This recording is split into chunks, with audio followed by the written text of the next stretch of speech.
Praise the lord. దేవుని నామానికి మహిమ కలుగును గాక. మన ప్రభువును రక్షకుడైన యేసుక్రీస్తు నామమున మీకు వందనాలు తెలియజేస్తున్నాం. ప్రభు కృప వలన మీరందరూ బాగున్నారని విశ్వసిస్తున్నాం. షకీనా సందేశం అని మా ఆధ్యాత్మిక కార్యక్రమాన్ని అనుదినము వీక్షిస్తూ వాక్యం ద్వారా బలపడుచున్నారని మేము నమ్ముతున్నాం. మీ కొరకు ప్రార్థిస్తున్నాం. ఈరోజు దేవుని వాక్యాన్ని వినడానికి మన హృదయాన్ని సిద్ధపరచుకుందాం. షకీనా మినిస్ట్రీస్ వ్యవస్థాపకులు పాస్టర్ జి విజయ్ కుమార్ గారు వాక్య సందేశం అందిస్తారు. మనమందరం ప్రార్థనాపూర్వకంగా దేవుని మాటలు విని దీవెనలు పొందుదాం.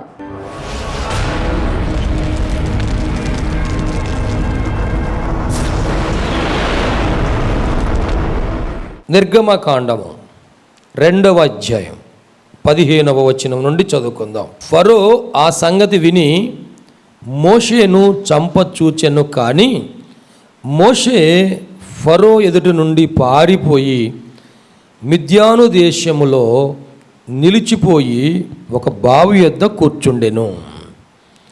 మిద్యాను యాజకునికి 7 కుమార్తెలుండిరి. వారు వచ్చి తమ తండ్రి మందకు పెట్టుటకు నీళ్లు చేది తొట్లను నింపుచుండగా మంద కాపరులు వచ్చి వారిని తోలివేసిరి. అప్పుడు మోషే లేచి వారికి సహాయము చేసి మందకు నీళ్లు పెట్టెను. వారు తమ తండ్రి అయిన రగూయేలు నొద్దకు వచ్చినప్పుడు అతడు, నేడు మీరింత త్వరగా ఎట్లు వచ్చితిరి అనెను. అందుకు వారు, ఐగుప్తీయుడొకడు మంద కాపరుల చేతిలో నుండి మమ్మను తప్పించి ఒడిగా నీళ్లు చేది మన మందకు పెట్టెననగా, అతడు తన కుమార్తెలతో, అతడెక్కడ? ఆ మనుష్యుని ఎలా విడిచి వచ్చితిరి? భోజనమునకు అతని పిలుచుకొని రండే. నేను మోషే ఆ మనుష్యునితో నివసించుటకు సమ్మతించెను. అతడు తన కుమార్తె అయిన సిప్పోరాను మోషేకిచ్చెను. ఆమె ఒక కుమారుని కన్నప్పుడు మోషే, నేను అన్య దేశంలో పరదేశినై ఉంటిననుకొని వానికి గెర్షోము అను పేరు పెట్టెను. దేవుడి వాక్య భాగము మన వినికిడిలో ఆశీర్వదించును గాక. ఆమేన్. అందరూ దేవునికి స్తోత్రం చేద్దామండి. హల్లెలూయా. చదవబడినటువంటి సందర్భంలో దేవుడు ఈ సందర్భం నుండి ఒక ప్రత్యేకమైన అంశం మనతో మాట్లాడి ఆశీర్వదించును గాక. ఆమేన్. మోషే తన తల్లిదండ్రులు, ఏం పేరండి? తల్లి పేరేమో యోకెబెతు, తండ్రి పేరు అమ్రామ్. ఐగుప్తు దేశంలో వీరు బానిసలుగా ఉన్నటువంటి సమయంలో దేవుడు ఒక కుమారుడిని ఆ కుటుంబంలో ఇచ్చాడు. అందుకు మునుపు పెద్ద కుమారుడు అహరోన్ ఉన్నాడు, కుమార్తె మిరియాం ఉంది. ఇప్పుడు మోషే పుట్టేసరికెల్లా ఆ రాజ్యంలో, ఐగుప్తు దేశంలో రాజుగారు ఒక ఆజ్ఞ ఇచ్చాడు. 2 మంత్రసానులు ఉన్నారు, షిఫ్రా, పూయా. వారికి ఏం చెప్పాడు రాజుగారు? ఈ ఇశ్రాయేలీలలో మగపిల్లలు పుడితే చంపేసేయండి, ఆడపిల్లలు పుడితే బ్రతకని. ఆ టైంలో మోషే పుట్టాడు. మోషే పుట్టినప్పుడు ఆ మంత్రసానులకి దేవుడు ఈ బిడ్డను చంపవద్దని ప్రేరేపణ ఇచ్చాడు కనుక ఆ బిడ్డను చంపలేదు. అయితే మోషే క్రమంగా వయసులో పెరుగుతూ ఉన్నాడు. తల్లిదండ్రులు 3 నెలలు పెంచారంట. దేవునికి మహిమ కలుగును గాక. ఎవరికి కనపడకుండా? రాజుగారికి, సైనికులకి కనపడకుండా 3 నెలలు 90 రోజులు పెంచారు. ఆ తర్వాత ఆ బిడ్డను మరుగు చేసి ఉంచడం చాలా కష్టమే. పిల్లలు ఏడుస్తుంటారు కదండి. ఏడ్చినప్పుడు బయటికి వినపడితే ఆ బజార్లో సైనికులు కనుక వెళ్తుంటే మగపిల్లవాడు, పసిపిల్లవారు ఎవరైనా ఉంటే వారిని ఏం చేస్తారు? చంపివేస్తారు. ఆ తల్లి, అయ్యో నా కళ్ళ ఎదుట నా బిడ్డను చంపటం నేను చూడలేనని చెప్పేసి ఆ బిడ్డ కోసం అంట ఒక పెట్టె తయారు చేసిందంట అండి. జమ్ము పెట్టె తయారు చేసి కీలు పూసాను, నీళ్లు పోకుండా దానికి కీలు పూసాను అంటే బాగా ఆ నీళ్లు పోకుండా గమ్ పూసినట్టుగా, లేకపోతే దాన్ని ప్యాక్ చేసేసింది. అందులో ఈ 3 నెలల వయసు ఉన్నటువంటి పసిపిల్లవాడైనటువంటి మోషేను పెట్టి ఆ పెట్టి తీసుకొని అక్కడ ప్రవహిస్తున్నటువంటి నైలు నది వద్దకు వెళ్ళింది. ఆ నదిలో ఆ పెట్టెను ఆమె ప్రార్థన చేసి ఆ పెట్టెను నీళ్ళల్లో విడిచిపెట్టింది. దేవునికి మహిమ కలుగును గాక. ప్రభువా, ఇదిగో నా కుమారుణ్ణి నేను నీ చేతిలో పెడుతున్నాను. ఈ నది చేతిలో పెట్టలేదు, నీళ్ళలో వదిలేయట్లేదు, నీ చేతిలో పెడుతున్నాను. ఈ బిడ్డ ఎక్కడికి వెళ్ళవలనో అక్కడికి నువ్వు నడిపించు నాయన. దేవునికి మహిమ కలుగును గాక. జూన్ నెలలో తల్లుళ్ళు ఏం చేస్తున్నారంటే, పాస్టర్ గారు అండి మా అబ్బాయిని స్కూల్కి పంపిస్తున్నాం, అక్షరాభ్యాసం చేస్తున్నాం, విద్యాభ్యాసం చేస్తున్నాం, ప్రార్థన చేయండి అన్నాను. తల్లులారా గమనించండి, దేవుడు మీకు ఇచ్చినటువంటి గర్భఫలం, కుమారులు కావచ్చు, కుమార్తెలు కావచ్చు, ఎవరైనా సరే మనము ఎవరి చేతిలో పెట్టాలి? వాళ్ళని దేవుని చేతిలో పెట్టాలి. ఈరోజు మన పిల్లలు స్కూల్కి వెళ్తున్నారండి. కొంతమంది సైకిల్ మీద వెళ్తున్నారు, కొంతమంది బండి మీద వెళ్తున్నారు, కొంతమంది ఆటోలో వెళ్తున్నారు, కొంతమంది వ్యాన్లో వెళ్తున్నారు, కొంతమంది బస్సులో వెళ్తున్నారు. స్కూల్కి పిల్లల్ని తీసుకెళ్ళి బస్సు డ్రైవర్లు అంట, వాళ్ళు వెళ్తున్నప్పుడు పోలీస్ డిపార్ట్మెంట్ వాళ్ళందరినీ ఆపి ఆ డ్రైవర్ని పరీక్ష చేశారంట. పరీక్ష చేసి దేనికోసం పరీక్ష చేశారు? వీళ్ళు స్కూల్ బస్ నడుపుతున్నారు, స్కూల్ వ్యాన్ నడుపుతున్నారు, వీళ్ళు మామూలుగా నడుపుతున్నారా, మందు దాగి నడుపుతున్నారు? వాళ్ళు పరీక్ష చేస్తే వాళ్ళు ఎక్కువ మంది మందు దాగి నడుపుతున్నారంట. మందు కూడాను మామూలు తాగలేదంట, పూటుగా తాగారంట, ఫుల్గా తాగుతున్నారంట. ఎంతమంది పిల్లలు ఉన్నారు ఆ చేతిలో బస్సులో? అంటే ఒక చిన్న ఆటోలో ఎంతమంది ఎక్కిస్తారు పిల్లల్ని? అసలు ఎక్కించడం కాదు, వాళ్ళ లోపలికి కుక్కినట్టే ఉండిద్ది అన్నమాట కదా. ఆ పిల్లలందరినీ తీసుకుని వెళ్ళి డ్రైవరు మందు దాగి వెళ్తున్నా అంటే ఈ బస్సు ఎటుపోయిద్ది? స్కూల్కి వెళ్ళిద్దా? కాలంలోకి వెళ్ళిద్దా? ఎక్కడికి వెళ్ళిద్ది బస్సు? పరిస్థితులు ఎట్లాగున్నా సరే మనము మన బిడ్డని దేవుని చేతిలో పెడితే దేవుడు ఆ బిడ్డను క్షేమంగా నడిపించను గాక. ఎంతమంది తల్లులు మీరు ప్రార్థన చేసి పంపిస్తున్నారు పిల్లల్ని? ఎంతమంది తల్లులు చిన్నపిల్లలకి, కుమారులైనా సరే, స్కూల్కి వెళ్ళినా, కాలేజీకి వెళ్ళినా, యూనివర్సిటీకి వెళ్ళినా, ఎక్కడికి వెళ్ళినా సరే చిన్నప్పటి నుంచి నేర్పించండి. ప్రార్థన చేసి చిన్న ప్రార్థన చేయండి చాలు. చిన్న ప్రార్థన చేసి వాళ్ళని పంపించండి. మీరు ఇప్పుడు ఎవరి చేతిలో పెడుతున్నారు? యేసయ్య చేతిలో పెడుతున్నారు. దేవునికి మహిమ కలుగును గాక. ఇప్పుడు ఈ పెట్టె ఎక్కడికి పోతుందా అంటే నదిలో లోపలికి నీళ్ళలో కొట్టుకుపోవట్లేదంట, నది ఒడ్డునే వెళ్తుందంట. ఎంతవరకు వెళ్ళిందంటే ఆ రాజకుమార్తె ఎక్కడైతే స్నానం చేస్తుందో అక్కడ దాకా వెళ్ళిందంటండి పెట్టె. ఈ నీటి మీద ఆ పెట్టె కొట్టుకొని రావడం చూసి ఆ రాణిగారు ఆశ్చర్యపోయింది. రాజకుమార్తె, ఇదేంటి ఇటువంటి పెట్టె వస్తుంది నీళ్ళలో కదండి, నీళ్ళలో ఏమైనా వస్తుంటే మనం చూస్తూ ఉంటాం, కానీ ఈ పెట్టె వస్తుంది ఏందని చెప్పేసి ఆమె ఆ పెట్టెని తెప్పించి ఓపెన్ చేసి చూస్తే లోపల ఎవరున్నారు? లోపల చిరునవ్వులు చిందించే అందమైన ఒక మగపిల్లవాడున్నాడు. దేవునికి మహిమ కలుగును గాక. అయితే ఆ బిడ్డకి చుట్టూ కొన్ని బట్టలు వేశారు. ఆ బిడ్డకి 3 నెలల పిల్లవాడంటే బట్టలు వేస్తారు కదా, ఏదో షర్టు కానీ ఇంకో ఏదో వేస్తారు కదా, ఆ కప్పడానికి ఒకటి ఏదైనా టవలు కప్పుతారు కదా. ఈ బట్టలను చూస్తే ఆమె అనుకుంది ఈ పిల్లవాడు ఇశ్రాయేలీల పిల్లవాడు, కానీ చాలా అందంగా ఉన్నాడు, ముచ్చటగా ఉన్నాడు, నేను పెంచుకుంటాను అని ఆమె ఆ పిల్లవాడిని అంతఃపురంలోనికి తీసుకొని వెళ్ళింది. దేవునికి మహిమ కలుగును గాక. హల్లెలూయా.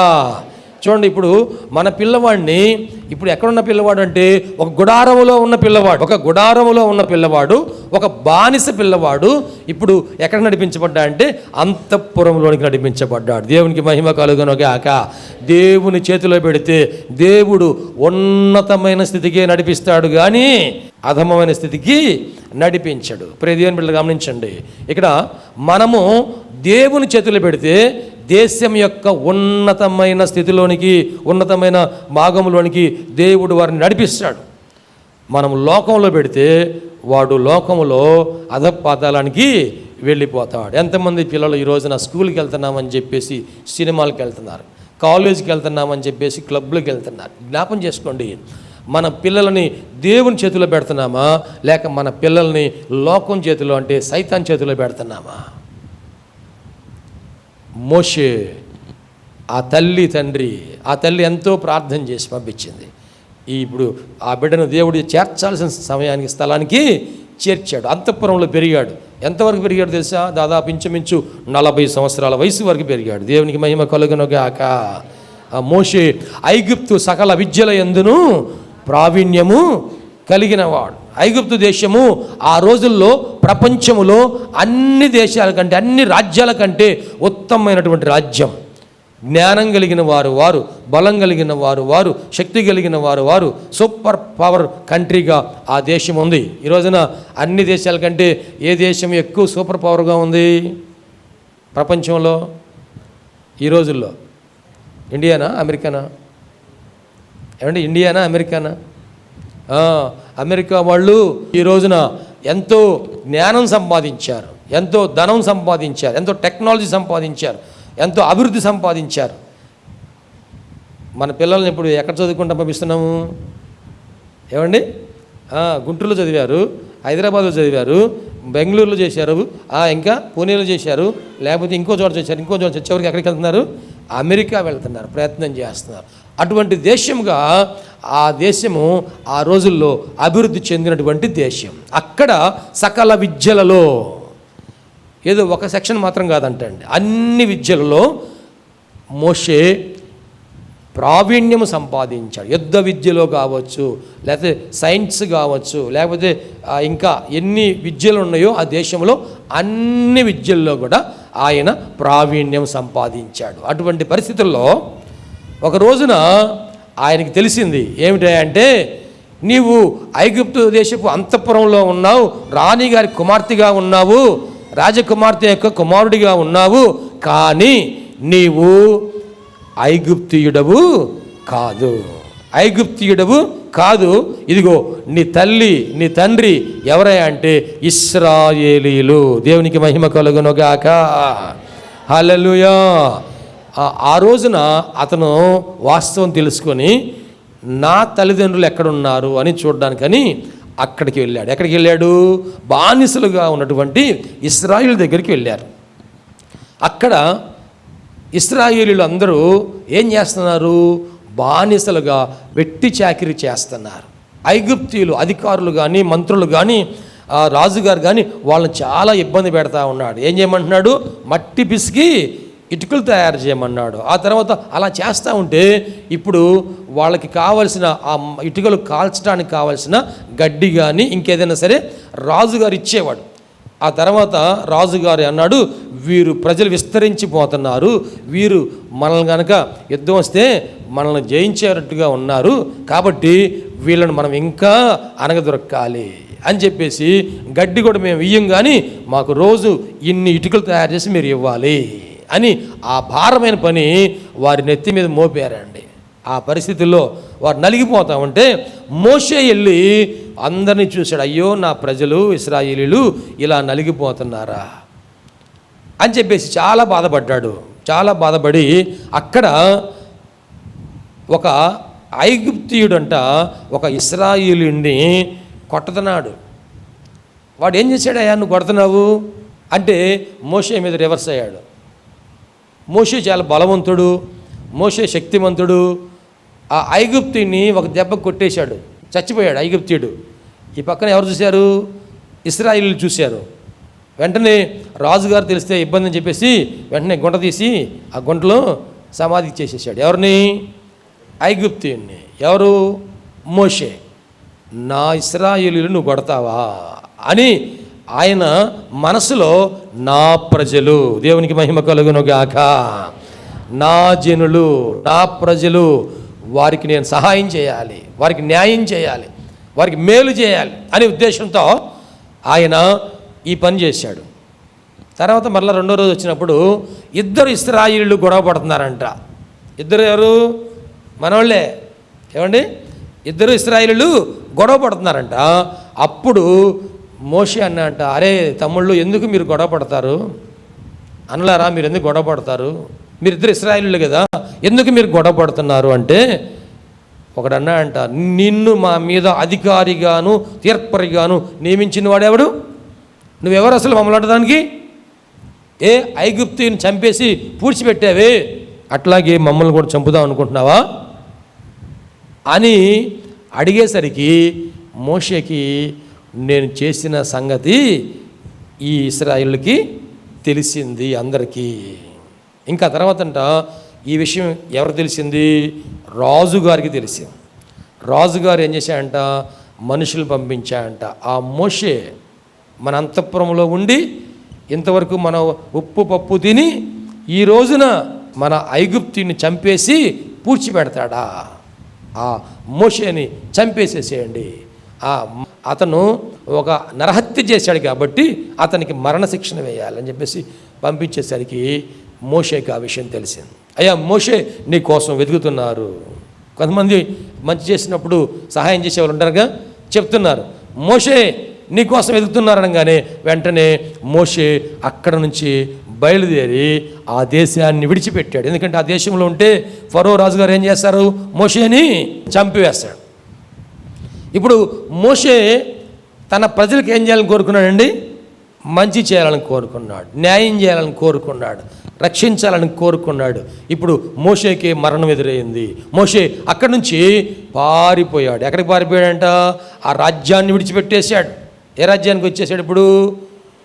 మిద్యాను. చూడండి అక్కడ ఏమని రాయబడింది, ఎక్కడికి వచ్చాడంటే ఆయన మిద్యాను ప్రాంతమునకు నిలిచిపోయి, ఐగుప్తు దేశాన్ని విడిచిపెట్టి దేశంలో నిలిచిపోయి, మిద్యాను దేశములో నిలిచిపోయి బావి యొద్ద కూర్చుండెను.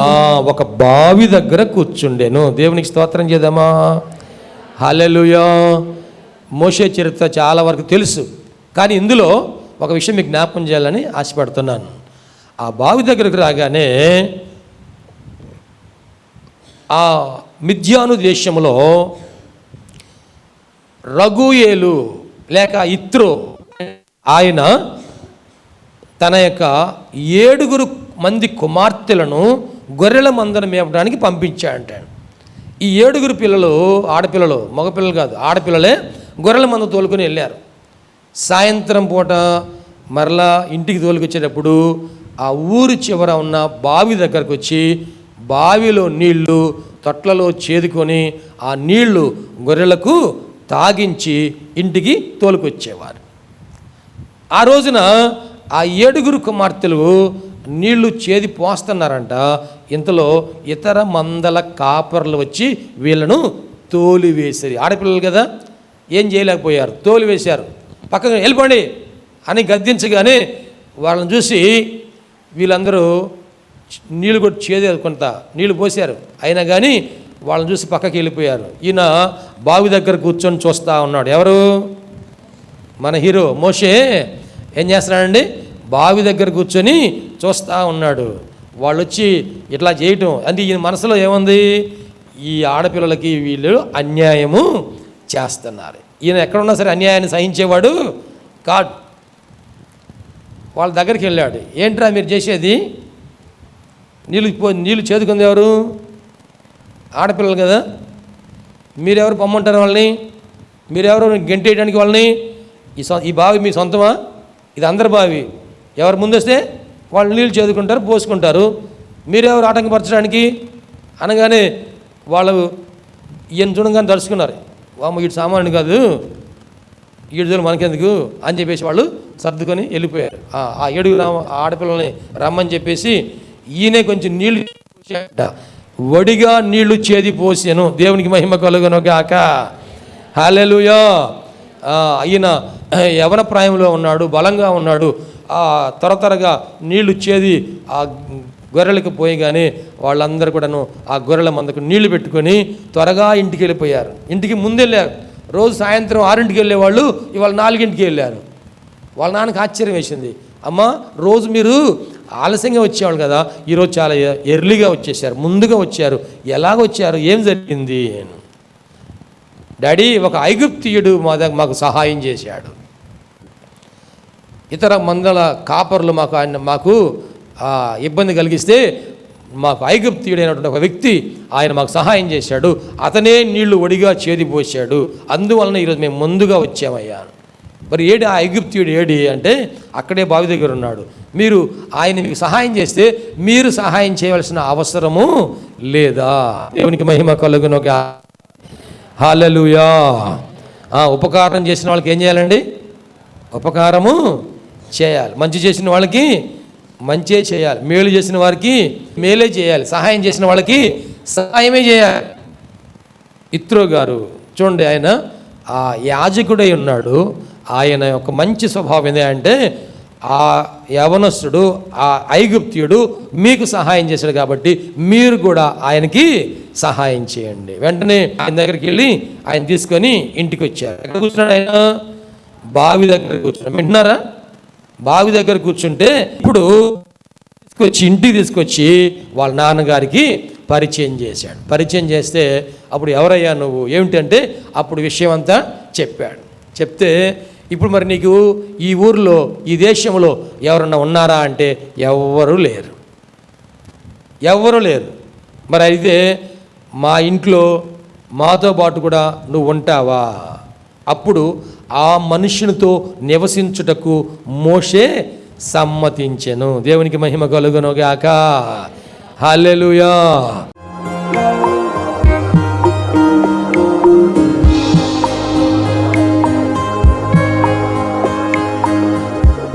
ప్రభునందు ప్రియ దేవుని బిడ్డలారా, ఇంతవరకు దేవుని వాక్యం విన్నందులకు ప్రభునామమున వందనాలు తెలియజేస్తున్నాం. మనం అందరం ప్రార్థనలో ఏకీభిద్దాం. తలలు వంచి కనులు మూసుకొని ప్రార్థనలో ఏకీభిద్దామండి. ప్రార్థించుకుందాం. మహోన్నతుడైన దేవ, పరిశుద్ధుడైన మా ప్రభువా, నీ పరిశుద్ధమైన పాదములకు వందనాలు. ఇదిగో నాయనా, ఈ వాక్యము ద్వారా మాతో మీరు మాట్లాడినందుకు వందనాలు ప్రభా. అవును, నువ్వు సజీవుడైన దేవుడివయ్యా, మాట్లాడే దేవుడవు ప్రభా. ఈ వాక్యం మా హృదయంలో పదిలిపరుచుకుంటూ సహాయం చేయండి. సంపూర్ణమైన మారు మనసు మాకు దయచేయండి. పాప క్షమాపణ అనుభవం మాకు దయచేయండి. రక్షణ ఆనందం మాకు దయచేయండి ప్రభువా. ఈ అనారోగ్యములు, బలహీనతలు, సమస్యలు, శోధనలు, సైతాను ఆటంకాలు అన్నీ కూడా యేసుక్రీస్తు నామములో తొలగించండి నాయన. పరిశుద్ధాత్మ దేవ, మీ కార్యం జరిగించండి అయ్యా. మీరు మాకు తోడుగా ఉండి దీవించండి. మమ్మల్ని, మా కుటుంబం జ్ఞాపకం చేసుకోండి. మా బిడ్డల్ని మీరు ఆశీర్వదించండి ప్రభువా. మా కుటుంబంలో రక్షణ ఆనందం సంపూర్ణంగా దయచేయండి. ఎటువంటి అవసరాలని మీకు తెలుసునైనా ప్రతి అవసరతలో కూడా మాకు సహాయం దయచేయండి. అన్ని విషయాలు కూడా మీరు దీవించండి. ఈ టీవీ ప్రోగ్రాం చూసిన ప్రతి ఒక్కరిని పేరు వరుసన మీరు దీవించి రక్షించి మీరు అక్కడ సిద్ధపరచండి. మంచి భవిష్యత్తును వారికి దయచేసి మీ కృపలో మీరు వర్ధలు చేయమని నీకే సమర్పణ చేసుకుంటూ యేసయ్య పరిశుద్ధ నామములో స్తుతించి ప్రార్థించి వేడుకుంటున్నాము తండ్రి. ఆమెన్. తండ్రి, కుమార, పరిశుద్ధాత్మ త్రియేక దేవుని దీవెన తోడుగా నడిపించను గాక. Amen, amen, amen. మీ అందరికీ ప్రభునామన వందనాలు. దేవుడు మిమ్మల్ని దీవించను గాక. ఆమెన్. ప్రభునందు ప్రియమైన సహోదరి సహోదరులందరికీ షకీనా ప్రార్థనా మందిరం తరపున హృదయపూర్వక వందనాలు తెలియజేస్తున్నాం. దేవుని కృప వలన 2012వ సంవత్సరంలో 350 గజముల స్థలంలో ఈ మందిరం నిర్మించుకోవడానికి ప్రభు కృపించారు.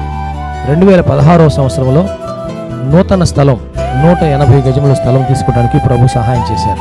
ఈ సమయంలో ఈ స్థలం అంతట్లో కూడాను మందిరం నిర్మించుకోవడానికి ప్రభు ఏర్పాటు చేసి ఉన్నారు కనుక ఈ మందిర నిర్మాణం, పాత మందిరం తీసివేసి నూతన మందిర నిర్మాణం కార్యక్రమం ప్రారంభించబడిందని దయచేసి ఈ మందిర నిర్మాణం కొరకు మీరు అందరూ ప్రార్థన చేయాలని, ప్రేరేపించబడిన వారందరూ కూడాను ఈ మందిర నిర్మాణంలో 106 అడుగుల పొడవు 45 అడుగుల వెడల్పు కలిగిన ఈ స్థలం అంతట్లో మందిర నిర్మాణం స్లాబ్ వేయటం జరుగుతుంది కనుక దయచేసి ప్రేరేపించబడిన వారందరూ కూడా మీ ఆర్థిక సహాయ సహకారాలు అందించి ప్రార్థించి మీరు దీవించబడాలని ప్రభునామన మనవి చేస్తున్నాం. ఈ స్క్రీన్ మీద చూపించబడుతున్న నంబర్కు మీరు ఫోన్పే కానీ, గూగుల్ పే కానీ, లేక మా అకౌంట్ నంబర్కి మీరు కాను పంపించి సహాయం చేయాల్సిందిగా కోరుతున్నాం. లేక మీరు ప్రత్యక్షంగా వచ్చి ఈ మందిర నిర్మాణ కార్యక్రమాన్ని చూసి మీరు కానుక అందించి దీవించబడాలని ప్రభునామన మనవి చేస్తాం. ప్రభు మనందరి తోడుగా ఉండి ఆశీర్వదించును గాక. ఆమేన్. షకీనా ప్రార్థనా మందిరము దేవుని యొక్క దర్శనములో దేవుని కృప వలన 2012వ సంవత్సరము మే నెల 1వ తారీఖున ప్రతిష్ఠ చేయటం జరిగింది. ఈ మందిరములో దేవుని ఆరాధించుటకు విచ్చేసిన వారు ఆత్మరక్షణ, శరీర స్వస్థత, వారి జీవితంలో ఆశీర్వాదాలు పొందుకుంటూ ఉన్నారు. ఉపవాస ప్రార్థనలో అభిషేకించబడి దేవుని ఆత్మతో ఆరాధించుచున్నారు. అనేక మంది పరిశుద్ధాత్మతో నింపబడుచున్నారు. దురాత్మ బంధకములతో బంధించబడిన వారు సాతాను బంధకాల విడిపించబడి ఆశీర్వాదం పొందుతూ ఉన్నారు. రక్షణ లేని వారు బాప్తిసం పొంది రక్షణ ఆనందాన్ని అనుభవిస్తూ ఉన్నారు. ఈ మందిరంలో చేయబడుచున్నటువంటి ఉపవాస ప్రార్థనలు అభిషేక ఆరాధనలో అనేక మంది దీవించబడుతూ ఉన్నారు. ప్రియ స్నేహితులారా, మీరును సమస్యల్లో సతమతమవుతున్నారా? వ్యాధి బాధలతో పీడించబడుతున్నారా? నెమ్మది లేక బాధపడుతున్నారా? రండి, షకీనా ప్రార్థనా మందిరంలో ఆరాధనలో ఏకీభవించండి. ప్రభు మీకు సహాయం చేయగలరు. ప్రతి నెల 2వ శనివారము షకీనా ప్రార్థనా మందిరంలో సంపూర్ణ రాత్రి ఉపవాస ప్రార్థన ఏర్పాటు చేయబడింది. ఈ ఉపవాస ప్రార్థనలో అనేక మంది ఆత్మతో అభిషేకించబడుతున్నారు. అనేక మంది ఆత్మ వరములతో నింపబడుతున్నారు. దురాత్మ బంధకముల్లో ఉన్నవారు విడిపించబడుతున్నారు. దేవుని యొక్క ఆశీర్వాదాలు పొందుకుంటున్నారు. అనారోగ్యంతో ఉన్నవారు స్వస్థపరచబడుతూ ఉన్నారు. ఈ సందేశం మీకు ఆశీర్వాదకరంగా ఉందని నమ్ముచున్నాం.